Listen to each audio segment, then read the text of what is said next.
আমি আইনজীবী শামীম তরফদার, রানাঘাট কোর্ট, নদিয়া। আর আমার সঙ্গে আমার বন্ধু আছে মিনারুল মণ্ডল, বনগাঁ কোর্ট, উত্তর 24 পরগনা। তো আমি আর আমার বন্ধু যাচ্ছি বেঙ্গালুরু একটা সাইবার ক্রাইম কেস নিয়ে। সাইবার ক্রাইম কেসটা বেঙ্গালুরু থেকে নোটিশ পাঠানো হয় আমার মক্কেলকে, এবং তিনি বনগাঁ এলাকার বাসিন্দা, তিনি একজন ব্যবসায়ী। তো বিভিন্ন সময় তার অ্যাকাউন্ট বা ফোনপে, তার কিউআরে তার ব্যবসায়িক কাজের জন্য পেমেন্ট নিতে হয়। তো এমন অবস্থায় সেই ব্যক্তির অ্যাকাউন্টে বেঙ্গালুরু থেকে 52,000 টাকার একটা হোল্ড অ্যামাউন্ট দেখা যায়, এবং তার কিছুদিন পরেই বেঙ্গালুরু সাইবার ক্রাইম থেকে তাকে একটা নোটিশ পাঠানো হয়। তো সেই নোটিশের বেসিসে এফআইআর হয়েছে। তো আমরা যাচ্ছি, আমাদের মক্কেলও সঠিক সময়ে পৌঁছে যাবে। তো আমরা দুই বন্ধু যাচ্ছি সেখানে সাইবার ক্রাইম কেসটা নিয়ে।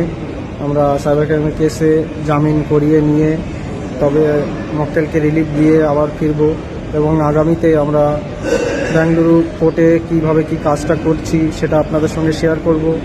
এবং এই ধরনের নোটিশ যদি আপনাদের এসে থাকে, কোনো রকম হালকাভাবে নেবেন না বা নিজে ওকালতি করতে যাবেন না। আমার দীর্ঘ 1 বছরের বেশি সময় আমি সাইবার ক্রাইম কেস নিয়ে কাজ করছি, এবং এই সময়ের মধ্যে আমি অনেক রকম সাইবার ক্রাইম কেস দেখেছি যে নোটিশ হয়েছে অথচ সেখানে গিয়ে কোনো রকম কিছু করা হয়নি। তারপরে বেঙ্গালুরু বা বিভিন্ন রাজ্য, বেশিরভাগ ক্ষেত্রে আমি দেখছি কেস হচ্ছে মহারাষ্ট্র, বেঙ্গালুরু, উত্তরপ্রদেশ, এই সমস্ত, আর হায়দ্রাবাদ, তেলেঙ্গানা, এখান থেকে বেশি হচ্ছে সাইবার ক্রাইম কমপ্লেনগুলো। ওয়েস্ট বেঙ্গল অ্যাকাউন্ট প্রচুর পরিমাণে আমরা কমপ্লেন দেখতে পাচ্ছি, এবং প্রতিদিনই প্রায় 100-র উপরে মক্কেল আমাকে ফোন করে যে দাদা আমার 4-5টা রাজ্য থেকে আমার অ্যাকাউন্ট হোল্ড হয়েছে।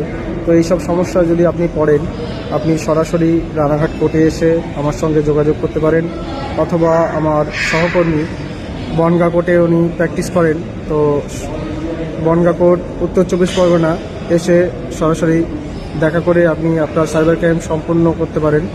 এবং কেসের নোটিশ পেলে সময় নষ্ট করবেন না। একজন সাইবার ক্রাইম নিয়ে যিনি কাজ করেন এমন অ্যাডভোকেট দেখে অবশ্যই যোগাযোগ করে কেসটা মেটানোর চেষ্টা করবেন। আগামী দিনে ভালো থাকবেন।